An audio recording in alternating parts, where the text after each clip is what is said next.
Welcome to Fluent Phonics. Today, we will learn how to pronounce the word burnt. Burnt. Burned. Burned.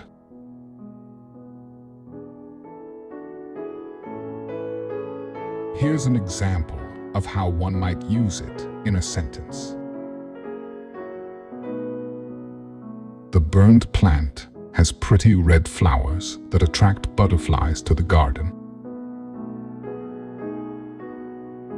Burnt refers to a perennial plant with small, red, or pink flowers that are attractive to pollinators like butterflies and bees for nectar.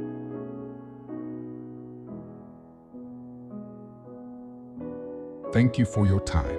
If you enjoyed this, please like and subscribe for further content.